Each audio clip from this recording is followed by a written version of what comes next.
Okay, Jenny, I think we have everybody. All right. Good morning. My name is Jenny Black. I'm the Director of Forensic Nursing at the Safe Alliance in Austin, Texas. And Paula?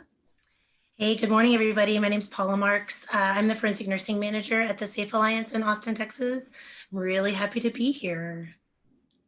Yep, and we're delighted that so many folks have an interest in this subject because this is something that is very near and dear to our hearts and is honestly kind of the lifeblood that runs through our program. So we're super happy to share things with you all.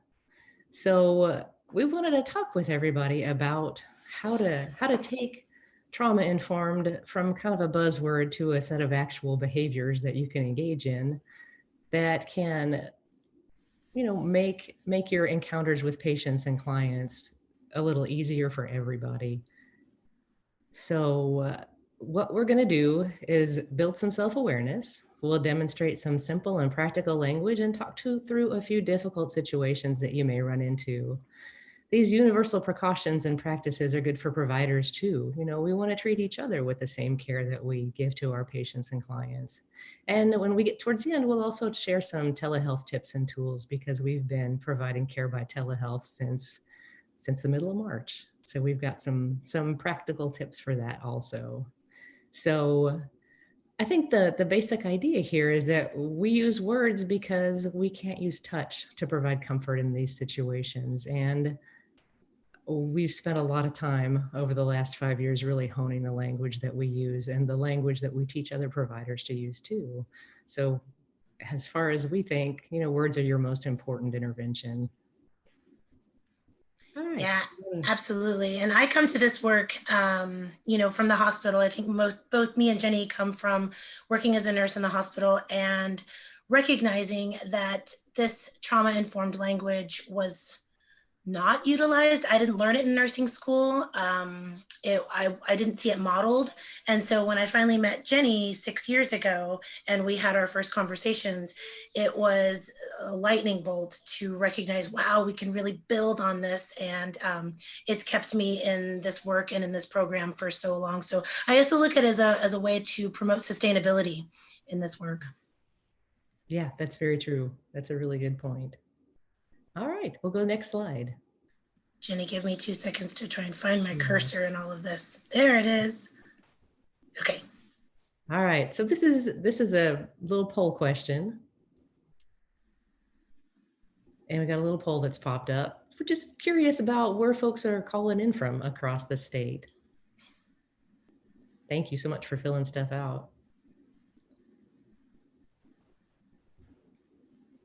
We're about halfway there now. Y'all are doing great. Yeah, that's really cool. So it looks like we have a really good representation from a lot of Texas. The Panhandle, a little bit smaller. Great. Indeed. Yeah, thanks for showing up from all over the place and from different time zones. All right. All righty, let's move to the next one.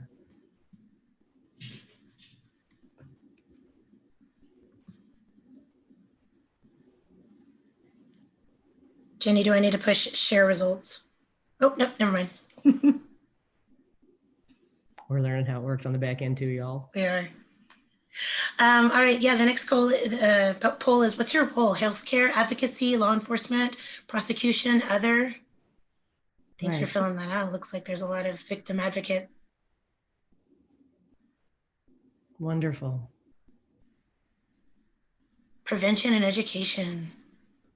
This is good stuff. Yeah. Law enforcement. Shout out to our law enforcement folks. Thanks for coming. Awesome. So yeah, heavily advocacy audience, which is not a surprise considering where we are and who we're working with.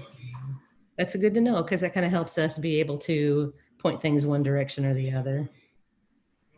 All right, I'm going to move on to the next one. Mm-hmm. Get rid of that little poll. All right, so this is an homage to one of my favorite podcasters, LeVar Burton, who does LeVar Burton Reads, and he reads you beautiful fiction stories in his beautiful dulcet voice. At the beginning of every one, he does a little ritual that I love, and I think it's certainly worth sharing. particularly today on a highly caffeinated Wednesday morning as we're getting ready to dive into some stuff that's going to require some self-reflection. So let's take a deep breath together and begin.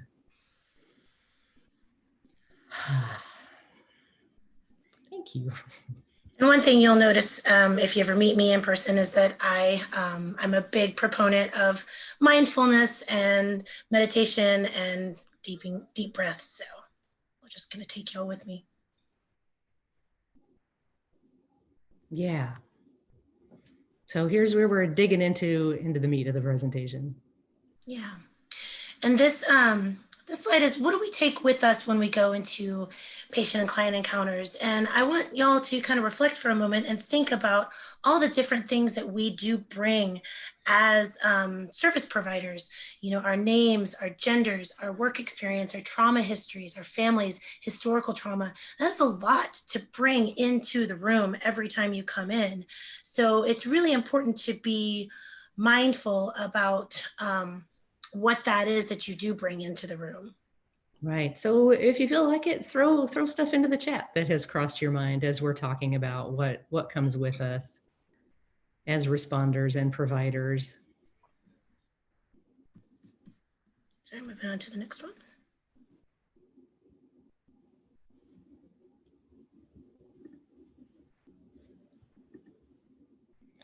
So again, we're from Austin and we're a little touchy-feely over here. So seeing folks' responses coming in, race and ethnicity, historical trauma, that's a big one. I'm glad that you mentioned that. Personal life stress and personal experience, concern with visiting the hospital at this time. Heck yeah, that is a really, really big one. And all of the fears that come along with that. Vicarious trauma, absolutely. Thank you all for adding those in there. So it's all of those things that we bring into the room with us. We want to be aware of those things. We don't want to just walk in and have that stress come out and be part of the conversations that we're having and be part of what's present in the room with us. We want to take a moment before we walk into a room where we're going to see a victim or a client or a patient or whatever your language is in your particular end of all this work. We want to be able to have a modicum of self-awareness so that you are not bringing stuff and having it affect your care or your interview or whatever it is that you're doing with this person, have it be adversely affected by that. So there are a couple little things that we recommend folks do. And for those of y'all in advocacy, this is just simple grounding techniques, which I'm sure everybody is pretty aware of already. You know, feel your hands, feel your feet on the floor to bring your attention back from other things in your life, you know, including frustration. It's not something that we talk about a whole lot, about getting frustrated with the situations that our patients are in, or getting frustrated with the circumstances, or getting frustrated with the limited resources that we have to bring to bear to these situations frequently. You know, dropping into your body and doing that simple like awareness of just your hands or your feet can help address any disassociation that you might be experiencing from the trauma that's in front of you also, because we get triggered sometimes also.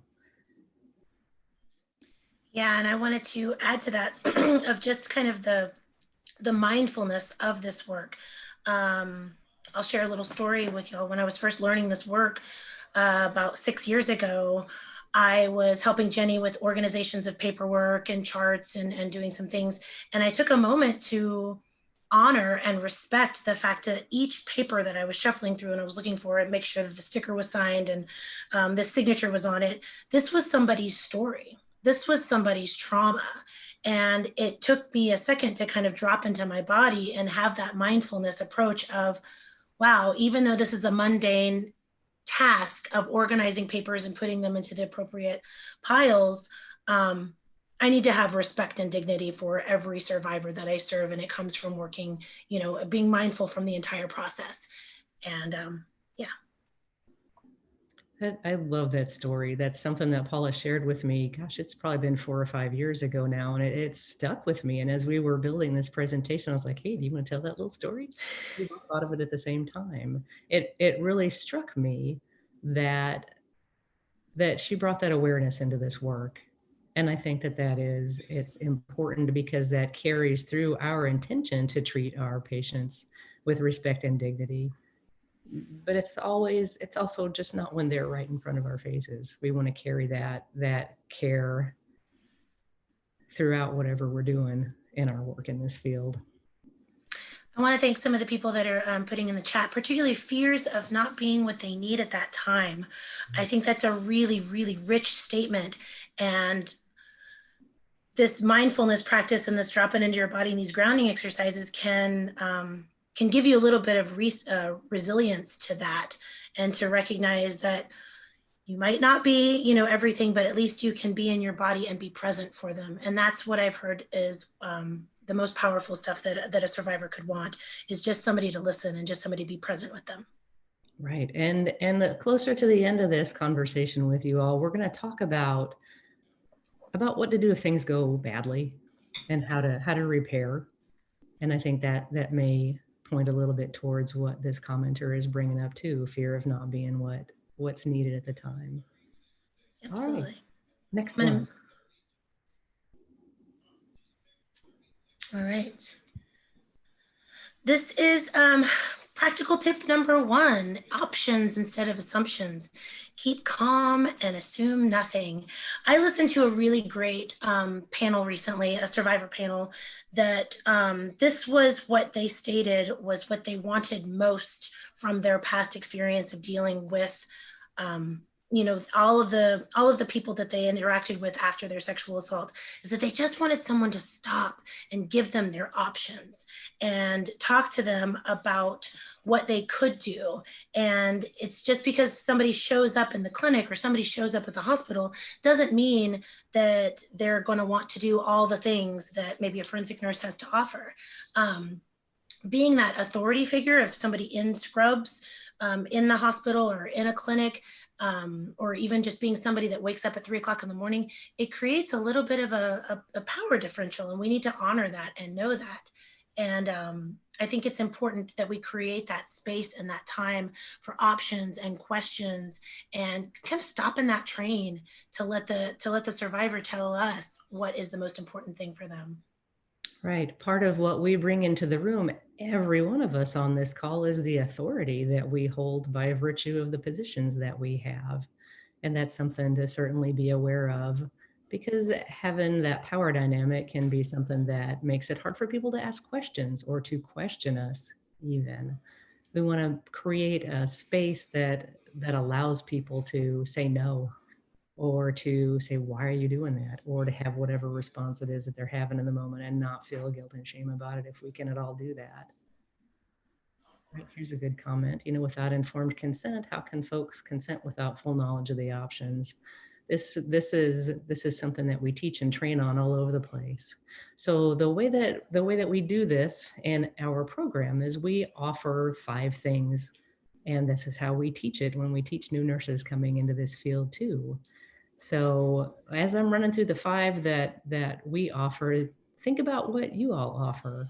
And also, I want to know if this idea was presented in your training that you had, that we lead with options. We begin, you know, with introductions and all those normal things and comfort measures. And then we talk about what we could possibly do. We don't ever go into a room making an assumption that just because somebody is there, they want to have evidence collection from their body, because it's just not okay. So the 5 things that we offer go like this. You know, if I was talking to you and you were my patient, I would say, so there are 5 things that we've got for you. I'm going to run through the list. Please stop me if you have questions about any of these. The first thing that I want to talk with you about is medical care, because most of the time when people come in, they're worried about if they've caught something or if they're okay. So what that looks like is antibiotics to prevent sexually transmitted infections, pregnancy prevention medication, if that's a concern. And we can talk about HIV prevention medication as well. So that's kind of a little blurb on that one. The second thing that we offer is a report to law enforcement for folks who have not done so already. And if people have already reported, we just skip right by them. And for folks that have not reported and want to have a conversation about that, we'll answer questions about what does that look like? And what are the logistics involved? And how long does it take? And what does it actually mean if I report to law enforcement? So we'll answer those questions and make those decisions. And for folks who do want to report, we'll get that rolling right away because, you know, folks are busy and sometimes it takes a minute for people to respond or for an officer to respond to be able to take a report. The third thing that we offer is an evidence collection exam. You know, that's something that's available with or without a law enforcement report for folks who are 18 and older and not a member of a vulnerable population otherwise. And that process on a good day takes about 4 hours. We will talk about medical history stuff. Same thing as like when you go to the doctor's office, what are you allergic to? We'll ask questions about what all happened because that helps us figure out what we need to do. What are we looking for? Where are we looking for it? That kind of thing. If it's okay with you, we'll take a look at your body from head to toe and look for injuries, document them, and maybe photograph them if there are any. And the last thing we usually do is an anogenital exam. And same thing there. Looking for injuries, looking for anything that doesn't belong to you. And as we go through this whole process, we'll be in conversation about it. We'll ask if it's okay to do the next step and also keep in conversation about what it is that we're seeing and what we're thinking about what we're seeing. So that's number 3. Number 4 is support. I want to know what you already have in your life and where we might be able to fill in the gaps. You know, our program in Austin is very fortunately located in a rape crisis center. So we have easy access to shelter and counseling and civil legal services and things like that. And then the last option that we always offer everybody is none of the above, because sometimes none of that sounds like a good idea. Or maybe it's just not the right time. Maybe this person that we're sitting with needs to pick up their kids from school in a half an hour. Or maybe they need to get back to work. Or maybe they can't have their spouse know that they are seeing us. In those kinds of circumstances, we'll inquire about what barriers there might be and work with folks to see if they might like to come back in another time. So always options, always information about options, informed choice and informed declination, because we want folks to understand what the consequences might be if they decide not to do a thing that we have to offer also. And alternates, you know, for folks that don't want to take medications with us, we can get people connected with Planned Parenthood or with their own clinics or other resources in the community that they might prefer. So that's kind of our spiel on that. And you notice that Jenny has just all of this information just in there, and it can be conversational, and this option discussion happens with every single patient. And this is not just we never assume. So I think that's really important to point out. Go to the next one, Jenny. Yeah.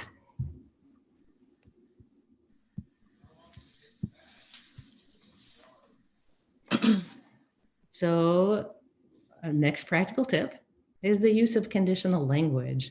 And if this is something that's a new concept to you all, it's just about speculating about what could happen rather than dictating, and using words like, would you like to, or might you be interested in, or what do you think about this? You know, this is something that I think the first time I ran into it was learning Spanish in college, because you learn verb conjugations and there's a conditional form of verb conjugation. And that's where the title that we call it, conditional language, came from, because that's really what it is. We're asking questions. We're creating possibilities. We're not telling somebody that we're going to do a thing to you next. Yeah, I think it's important to be able to translate, and I train on this as well when I'm training other nurses, is, you know, how many times have you heard in the emergency department, we're going to give you medication, then we're going to look at your body. And I always take a pause on that and I say, we're not going to do anything to anybody. We are going to invite our patients to have autonomy in their own care. So a translation of that is, I could give you some medications for pregnancy prevention, that's emergency contraception. Would you be interested in hearing more information about that? Not, so it's a subtle difference, because you can be very nice and not use conditional language, but that conditional language puts even more autonomy to our patients, because that's essentially where we're going with this, is that we want this exam and this interaction to be the start of control for our patients. And it starts with those tiny little shifts of language in translating those. Right. This is a thing that we train on a statewide level also, and hope that other folks pick up on and will carry back into their practices as well. Both this and the not making assumptions at the outset of an encounter. I've been doing this work for a long time, and I have a couple of other language pet peeves that I will share with you just because I can, even though they're not exactly about conditional language. One is coercive and one is impossible.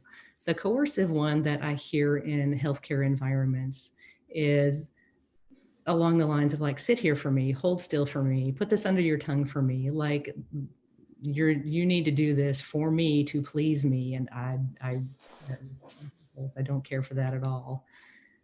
The one that seems impossible that I hear over and over again with students is, we're just going to do this to make sure you're okay, which is pretty commonly used in healthcare settings. But my assessment of your body is not going to ensure that you're okay. And I think that can trip folks up because it's a little bit nonsensical. And it sets up a situation that might generate some distrust, and we don't want to do that at all. Yeah, I have one more pet peeves as I was looking over your notes, Jenny, is when people say relax.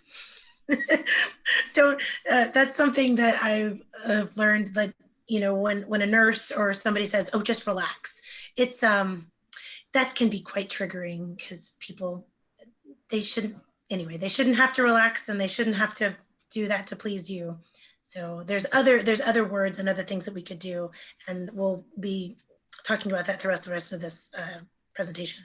I think to the point with that particular one, Paula, is that that's something that I've heard enough times in people's sexual assault histories that an assailant is telling them to do.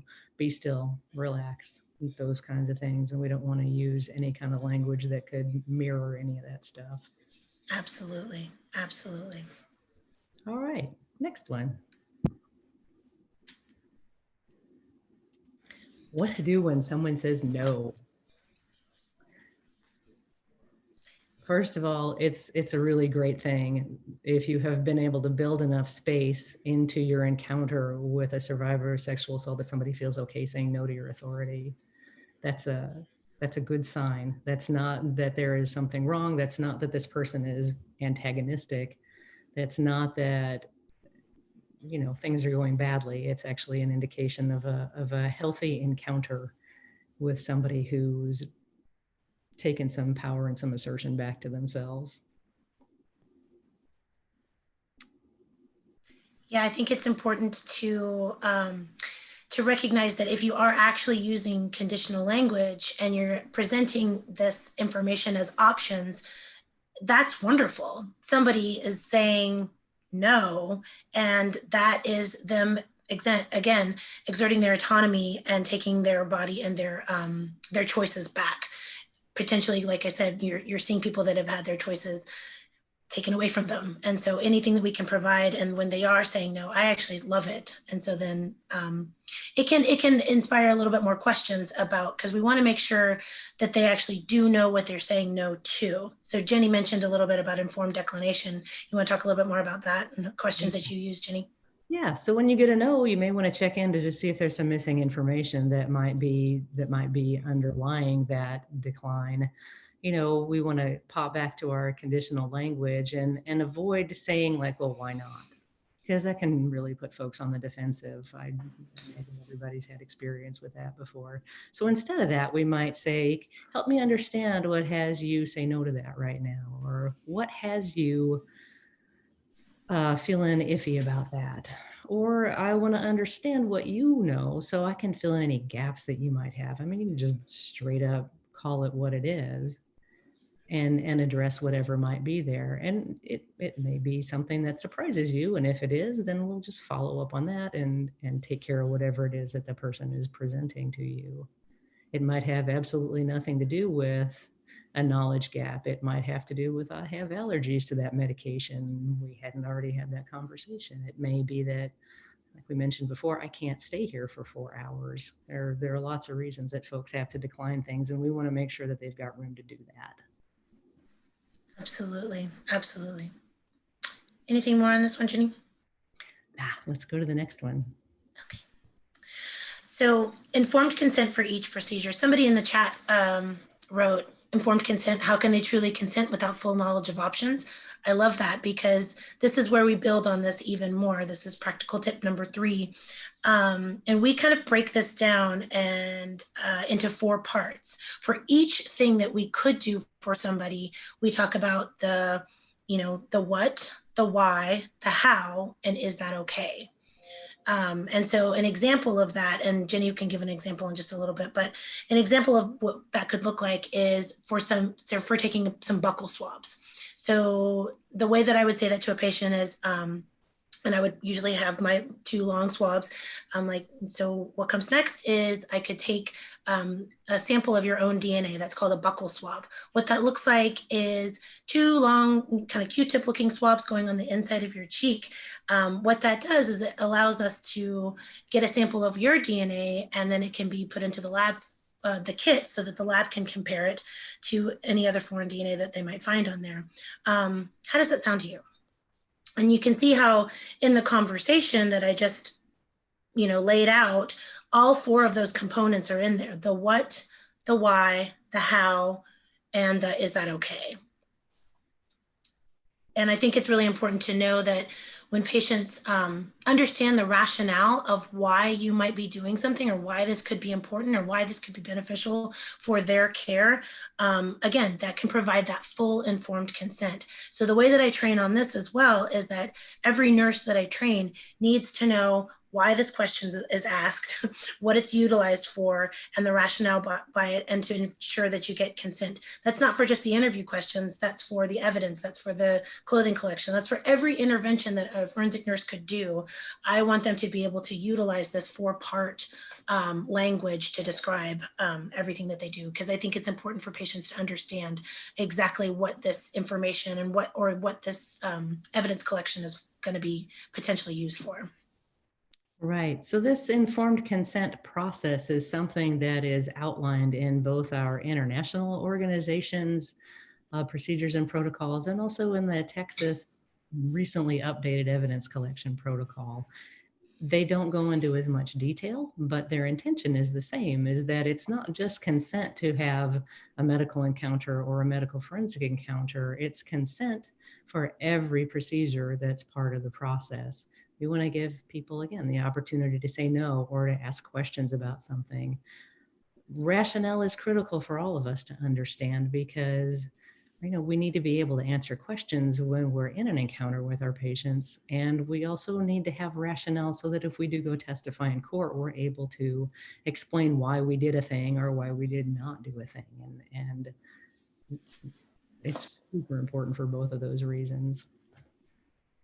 The that I do is super similar to Paula's, but this is the one that I always do in training. And I'll run through it just because our language use is a little bit different, and sometimes it's helpful to hear things from different people.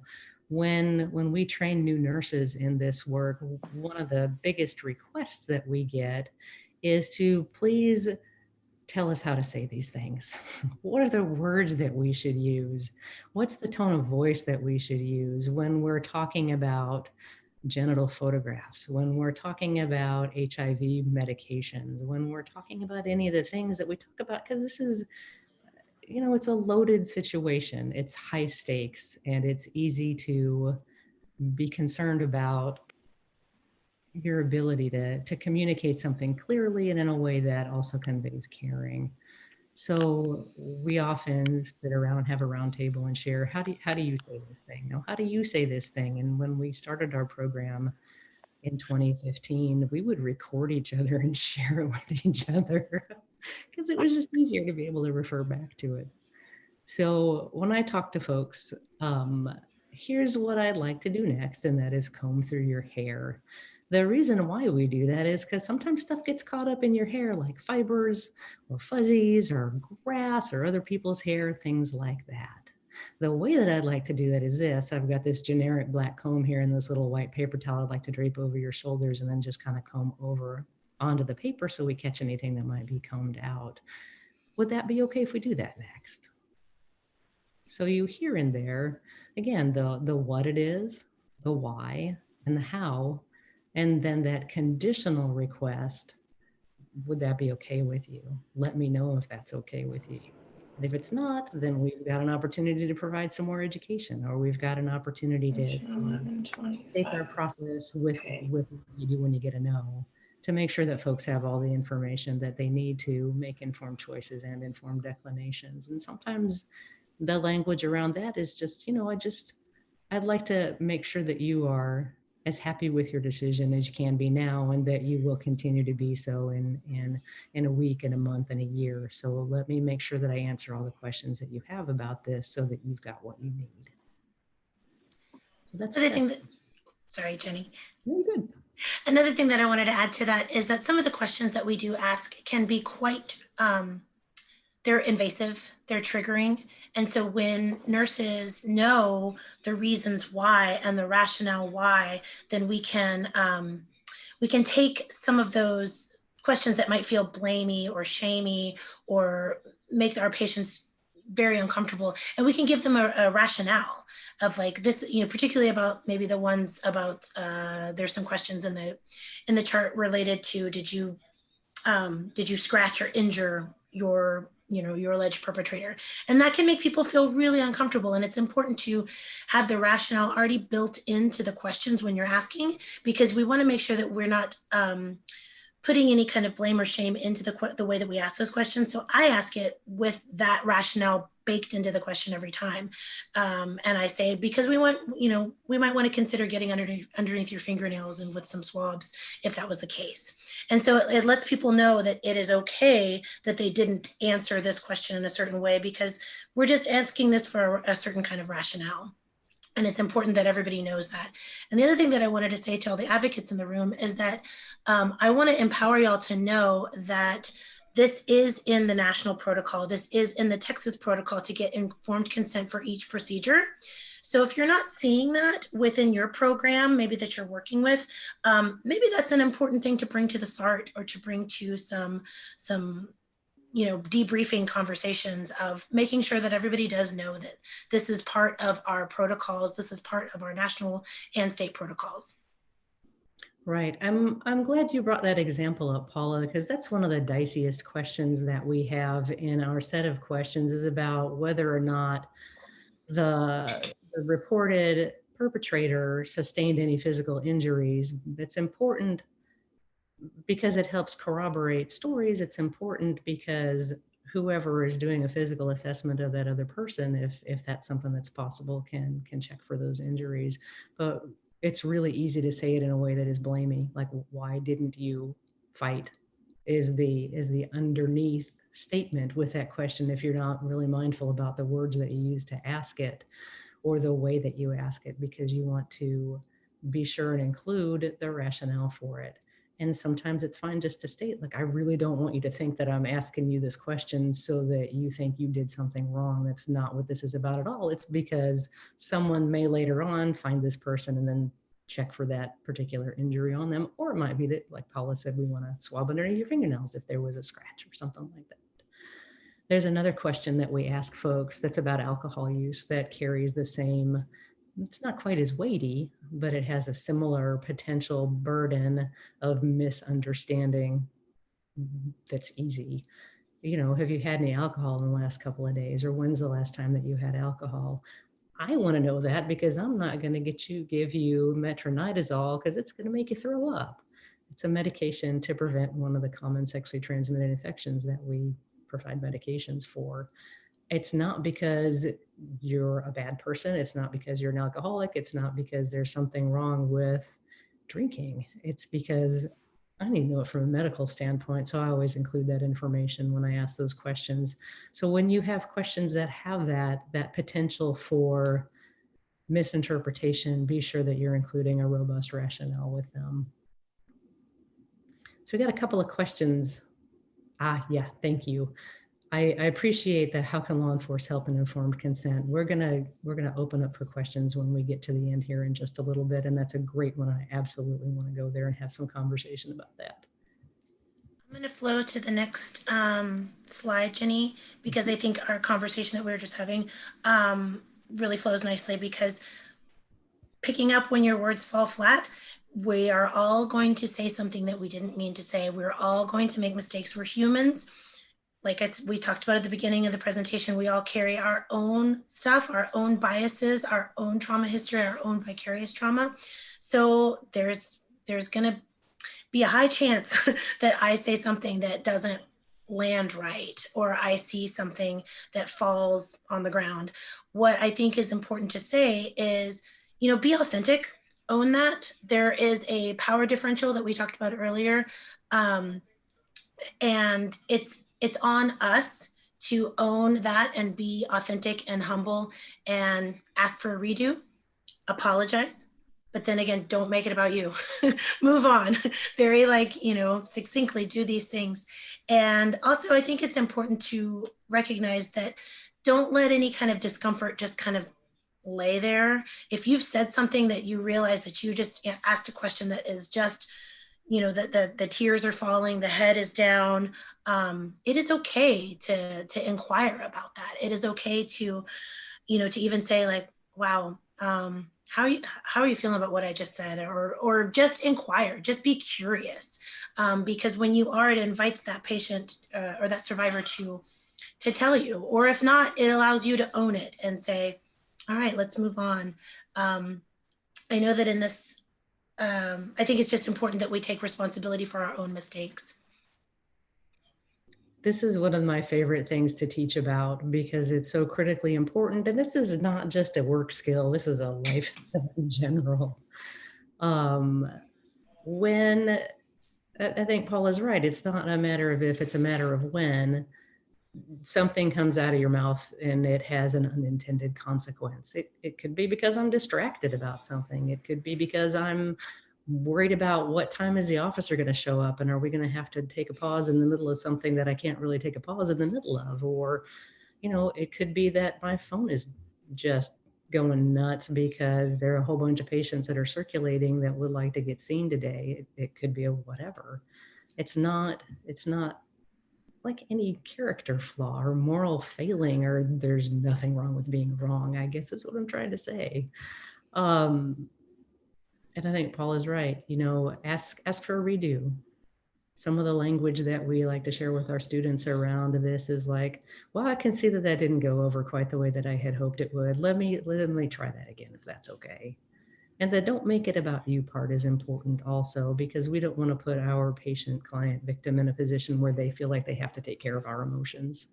So just exactly a brief like, wow, sorry, and then move on to clean it up and then step into whatever is next for you. Another thing, the way that I train this too is that I train nurses often with our advocacy team. Again, we're in Austin, Texas, and we're very, very lucky to be under one umbrella of both the forensic nurses and the advocacy team. So when I train new nurses, I bring the advocate in there and I let the advocate know that the nurse is often going to be doing something that's very detail oriented, and we're going to be looking at a chart, or we're going to be thinking about next steps. So we might miss some nonverbal cues, some micro cues from our patient, and a beautiful role and a role of the advocate is to see that and to pick up on that, and to maybe even utilize some of this language with this exam. And so we mock that in our own trainings for the advocate to kind of step in and say, let's take a pause here, just to kind of remind the nurse that, whoa, you did something, or you are going in a direction that I'm noticing that this patient is not following you. And so I really want to empower the advocates to utilize these types of training and this type of language, to know that y'all will be the emotional, the emotional pulse of the room. And that's a really honorable position to have. Yeah, and we should all take responsibility for that when we're having encounters with the people that we care for. So I think it's pretty easy to, or it can sometimes be difficult to understand exactly what it is that went wrong. Something happened, but you're not quite sure what it was. So if you don't recognize it, you can just ask. And one of the ways that we model that is just to say, so I saw a look pass over your face just now. Can you tell me what that was about? Or I'm noticing that you got really quiet just now. Would you share your thoughts with me? You know, you are pairing an observation and a request. I saw this thing happen, and it's not interpretive. It's not like, oh, you clammed up, or oh, you're mad at me, because those are both interpretive. It's just an observation of physical behavior that you can see. I saw you look down and to the right and take a deep breath.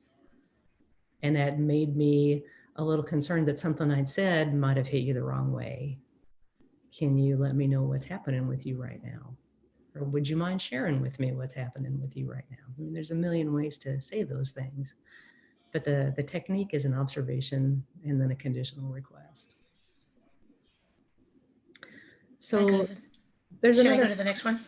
Nope, hang on one sec. There's another concept that I want to introduce here, another tool that you can put in your pocket and take with you into your next encounter with a victim or patient or client.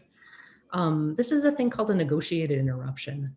It's something that we want to talk about as a team of professionals before our in-person encounter starts with the patient or the client or the victim that we're working with.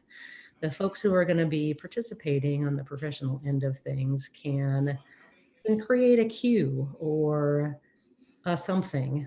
Sometimes we'll text each other in the same room. Sometimes, you know, it can look like I'm gonna kick you underneath the table because you just said something that I thought was kind of odd. But you create something that negotiates an interruption so that you can step out of the room even, or not step out of the room to address what it is that just happened. It could be something as simple as, you know, I think let's take a pause here for just a second.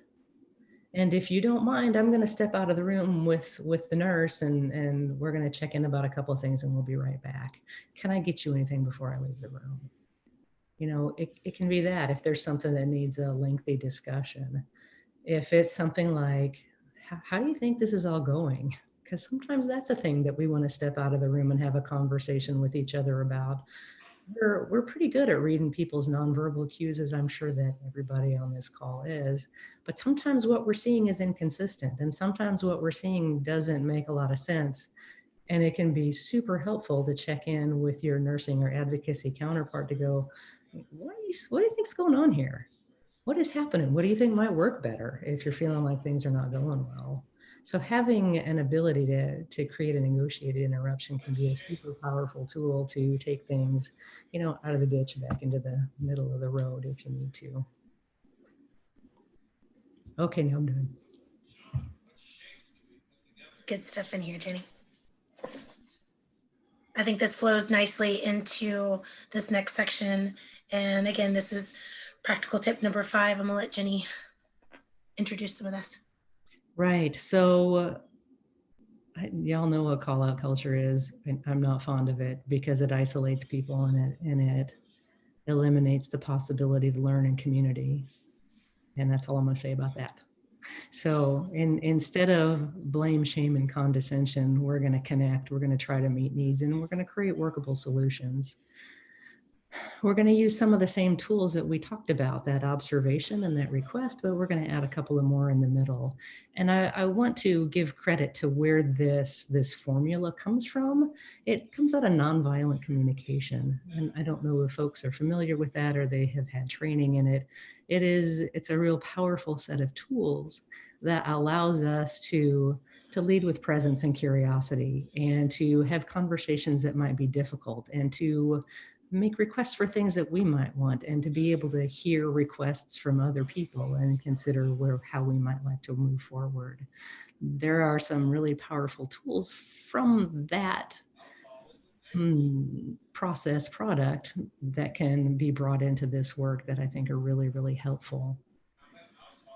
So we're going to take a couple of those things, like we said, observation and request, and build in a couple of things in the middle as well, just to make the process a little smoother, add a little empathy into it, add a little understanding into it. So this is a really common example. I'm going for low-hanging fruit here, y'all. We've all had situations, and I have too, as a nurse, where I saw a nurse do something that I thought was not super great. And we want to talk about a graceful-ish way to be able to intervene in those kinds of situations. So if we start with the idea of an observation, again, we're looking at something that you could catch on film, right? Not something that includes an interpretation or a judgment. Maybe that's a more pointed way to use that term. An observation would be like when you referred to this patient as he instead of she stopped speaking and dropped her head into her hands. Like, this is something that I saw that let me know that things were not going well right now, and we need to just take a pause and clean this up. You know, I can share a feeling. So we go observation and feeling. I was worried that the patient was upset. My feeling is worry, but I'm also bringing in a concern for the person that we're taking care of. Then we move to empathy and alignment. You know, I want to do right by our patients, and I know you do too. And then the request. Do you think we go back in and apologize to address this? So it's a pretty simple formula. It's a great thing to practice. It's something that you can use at work or with any relationship that you're in. And if you want more information about this process, there are resources all over the place. Nonviolent communication has been around for decades and decades. So go out and take a look around about that.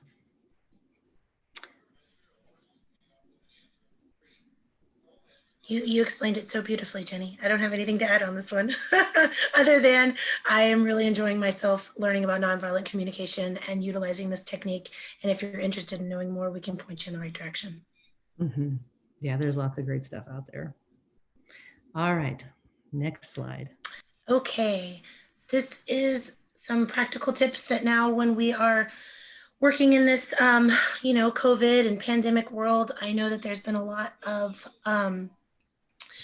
work, telehealth, and there's some needs that don't quite get met when you're doing a telehealth. And so this is about telehealth connections. So I want to make sure that I give a little bit of scientific review. So when we're doing telehealth, and as I think everyone's felt this, there's some things that we're missing. You're just, maybe seeing a face, you're maybe just hearing a voice. And so you're missing that eye-to-eye contact, which promotes trust. And you're also missing the body language. Like, right now, you can't see what my arms are doing. You can't see what my legs are doing.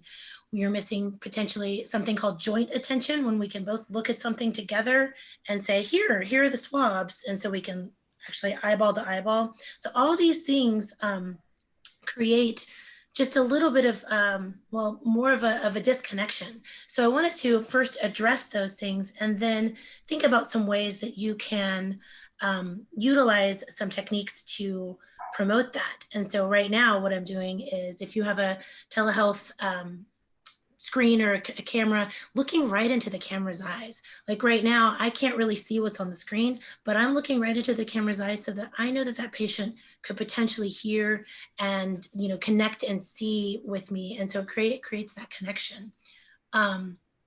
I put a lot of value, even more so, because of what you have right now is your words.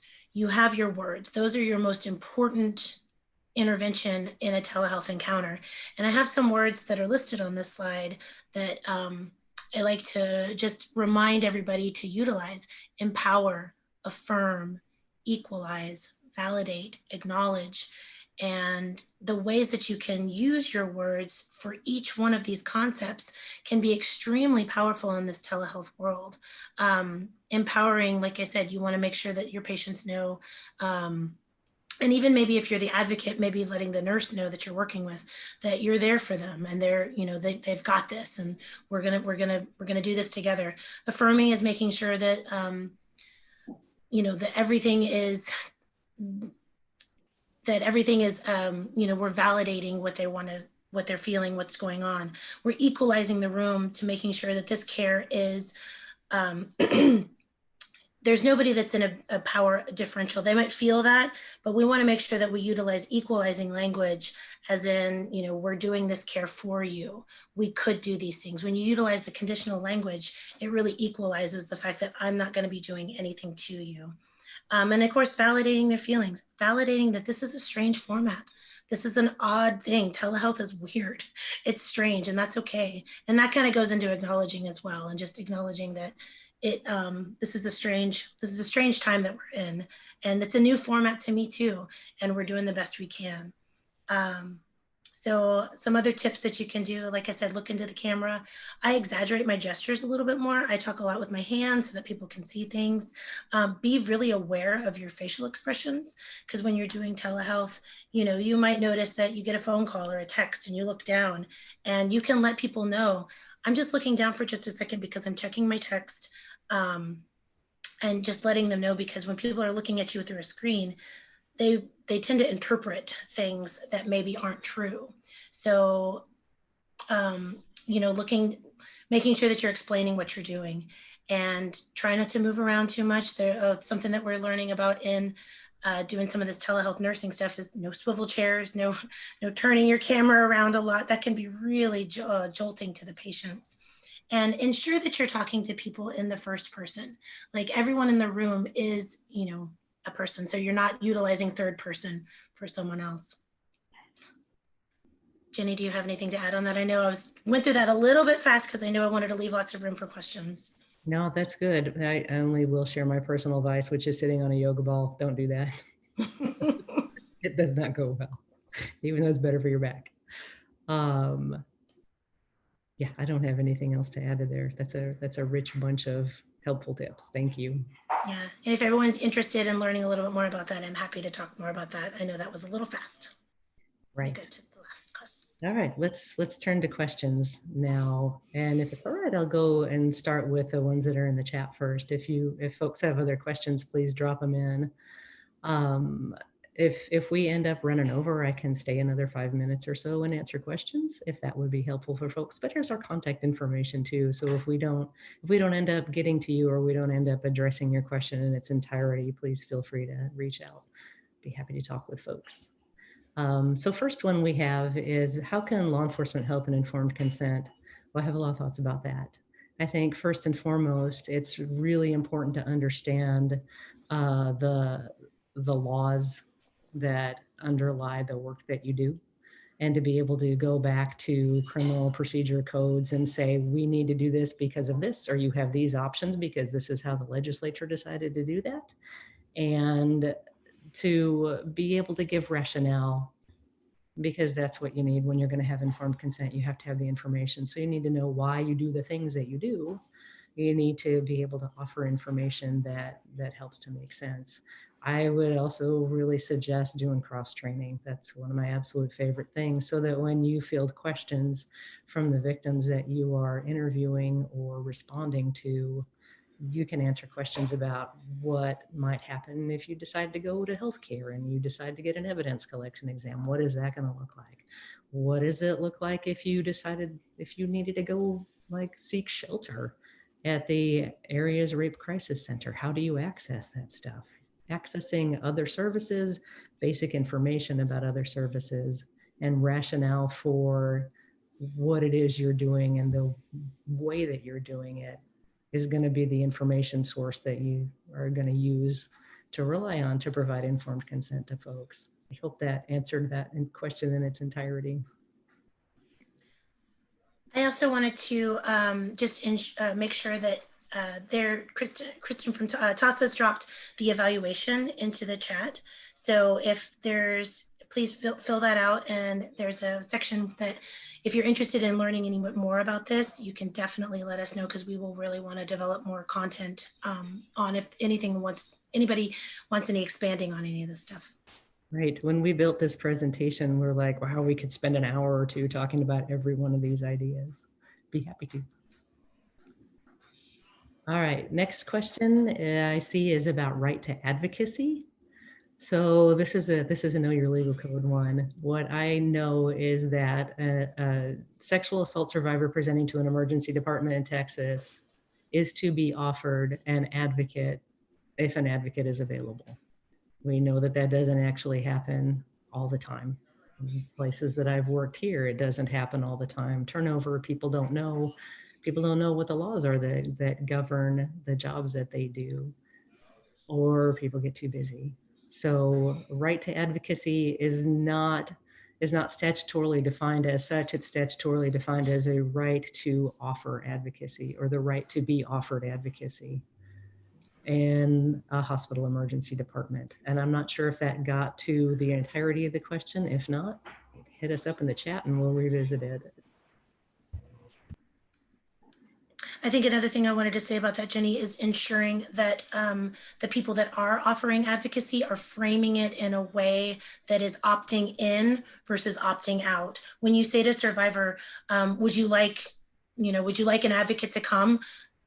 That's different than saying we have a confidential advocate that's going to be outside. We can let them introduce their role, because we really want to invite the advocates to talk about their role. So that's another thing that I'd like to train upon as well when I'm talking to emergency nurses. Right. We shifted the way we did it in the hospital here many, many years ago, because nobody wants to wake somebody else up at 3 o'clock in the morning, and I don't want to bother anybody and I'm fine. And that if an advocate is just automatically dispatched and then can offer themselves, that goes a whole lot better. And people are much more likely to engage with somebody who's already there.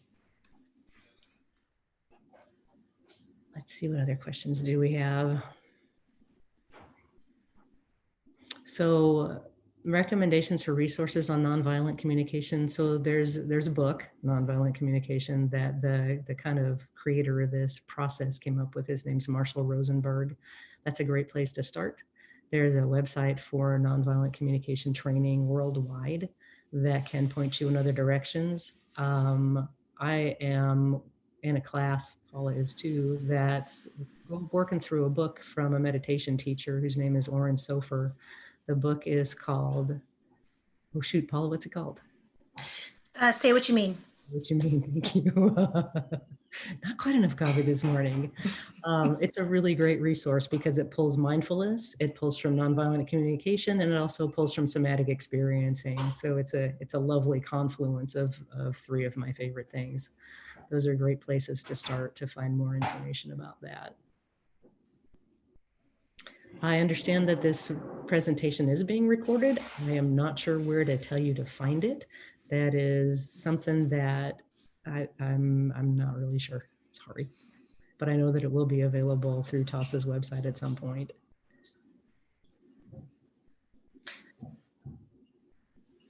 Just reading the question. As an advocate, what is the best way to intervene if during the exam a nurse or law enforcement are asking questions that may be re-traumatizing to the survivor? This is where, we could build upon this a little bit more, but I think for one, if you're developing some of those negotiated interruptions, I think it's always great to build rapport before you get into the room, if you can, to say, hey, how are we going to do this? If there's something that I need to say, what's the best way to do it? Can I text you? If you can't do that, I think there are things that Jenny pointed out really beautifully is, if you're noticing that this patient is really having a strong moment, you can suggest, hey, can we take a pause? I love that one. That one is a very simple, easy language that everyone can understand. Or yeah, just something along the lines of like, hey, I have a quick question that I want to run by you, and kind of letting, stepping out of the room for that. Do you have anything to add to that, Jenny? I think that's a really great question. There's not one right way to do it. Let me just make that clear. There's a lot of ways to do it. And I think the negotiating an interruption before you guys even get started is a great way to set an expectation that if things get a little bit wobbly, let's take a moment and go have a little conference and see if we can't get things smoothed out again. You set an expectation at the beginning that you're going to support each other in that shared goal.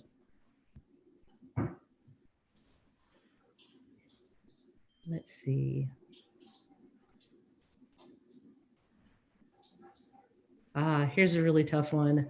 As an advocate, how do you respond when a nurse or law enforcement person demands that you leave without the consent of the client? That is something that probably a multi-layered approach is going to be helpful with, because there are things that we can be really effective at as like on the ground first responder people just dealing with each other as human to human. But there are also things that may work better if they go up inside your agency to the top and then go across to the other agency at the top and then get disseminated that way. So there are different approaches to that kind of stuff. But in the moment, you have to really assess the situation and assess what's going to end up working best for the person that you are there to support. And if you're assessing that addressing it directly in front of your patient, client, victim, person, that's probably not the best way to go, because we don't want to call each other out in front of the person that we're there to serve. Again, I'm going to recommend the setting yourself up a negotiated interruption when at all possible so that you can do that. And maybe even your negotiation at the beginning of your encounter is like, so let's talk about how this is going to go. And including that as an expectation, like I'm here in service of this person. If this person wants me in the room, I'm going to stay in the room. If they want me out of the room, I will leave the room, but we're going to leave that to them. And it's my job to ask them that question. It's not anybody else's job to ask that question. I'm really thoughtful about that. I'm mindful about that, just like I'm sure you are about the intricacies of your work. So we're doing a little alignment and a little empathy there. And so I just wanted to be clear that this is my territory, and I will handle it professionally. I really liked how you said that, Jenny, because that was what I was going to just state, is when just a little bit of alignment of and empathy and also charity. Like, I know you really want to do right by this patient. And just kind of setting that up, it can go a really long way in bridging these potential issues with client encounters. Right. And if that doesn't go well, or if that's not possible, then I think Paul had mentioned earlier, taking things to SART can sometimes be a way to have a broader conversation about how are we all doing as we work together in our response to survivors in our community. Here's a question about minor survivors. Do minor survivors have to have a parent with them in the exam room? There's not any statute that I'm aware of that says that they do. And I'm wondering what else might be behind that question. I'm wondering if it might be something about having a parent whose presence is altering the course of the encounter. That's something that we're super aware of, particularly working with teenagers, because sometimes kids will say something to somebody at school, their friend tells the teacher tells the counselor, the next thing you know, the cops have arrived, and they're in a hospital emergency room and they're not really sure what happened or why they're there. So we always take a moment to excuse a parent from the room to have a conversation with this young person about how it is they got there, what it is that's going on. If there are concerns about age differences and power and authority imbalances, if the young person is saying that it was a consensual encounter, we have an opportunity to address that stuff at that point too. But we also really want to know, you don't have to do this. What questions do you have?